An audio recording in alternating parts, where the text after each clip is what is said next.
Hello mga Mima! Gusto ko lang i-share sa inyo ang ginagamit kong hair coloring. Una ko palang ginagamit ang super coloring. Sa Shopee ko pala yung binibili mga Mima. Wala ako sa brand na to kasi hindi nasusunog yung buhok ko. Ganyan pala siya pag na-mix na. Nagpatulong pala ako sa ating kabikulana, si Nika. I-share ko din sa inyo na yung taas ng buhok ko, nagpa-black hair color po ako. Natalab naman po siya, mga 1 oras nyo babad. Basta pagkaramdaman nyo po ang buhok nyo. Kasi may mga pangkulay na hindi sa atin hiyang. Pero sa paggamit ko ng hair coloring na to, hindi pa naman nag-rubberize ang buhok ko. Tapos na po i-apply ang super coloring. Hindi ko na nga din siya binalot para mapakiramdaman ko. Ang sexy, nabalnawan ko na po pala yan. At i-blower para mabilis tumayo.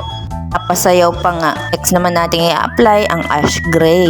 May kasama pala siyang gloves, conditioner, at hair cap. Kung ako sa inyo, subukan nyo na to. Talaga yung pinakagusto kong kulay.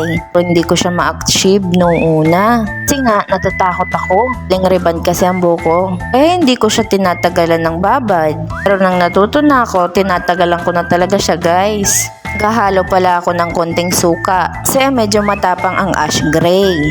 Tcharan! Yan ang itsura ko pagkatapos. Diba? Ganda! Lalagay pala ako ng kulay black sa kilay ko kasi masyado manipis. Ganda! Love na naman ito ang Jowa Bebs ko. Thank you for watching!